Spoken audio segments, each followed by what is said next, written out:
Bago sa saksi, isang babae natagpuang patay sa isang motel sa Maynila.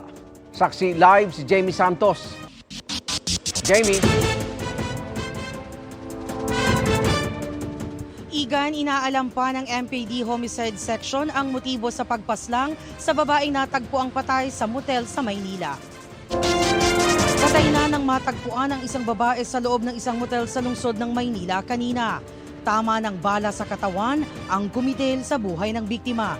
Sa inisyal na investigasyon ng MPD Homicide Section, magkasama ang biktima at ang karelasyon nitong kinilala ng pulisya bilang si Rogelio Magsino Jr. na nag-check-in sa motel kahapon ng hapon.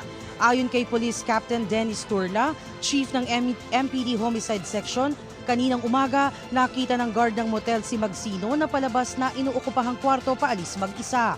Nakita nga sa CCTV ang pag-alis ng suspect. Walang narinig na kumusyon o putok ng baril sa motel. Maayos daw ang room ng pasukin ng mga taga-motel. Nag-inuman daw ang suspect at ang biktima.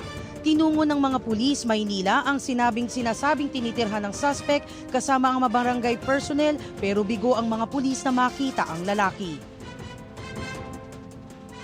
Ang ginawa nitong gwardiya is to verify doon sa kanilang radio operator o receptionist, and then tumawag sila sa kwarto, walang sumasagot. Pagbalik niya doon sa wala na yung ating suspect. Itong ating suspect ay inaalam namin ang status niya dahil ang alam namin dati siyang pulis. Hindi lang namin makumpirma kung ito ay dismiss ba or awol ba.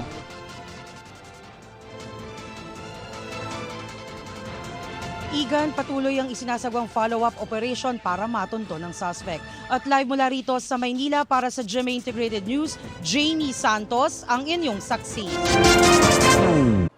Mga Igan, saksiyan ng unang pasok ng mga balita. Maaaring mapanood ang saksi at ang iba pang GMA Newscast sa youtube.com/GMA News.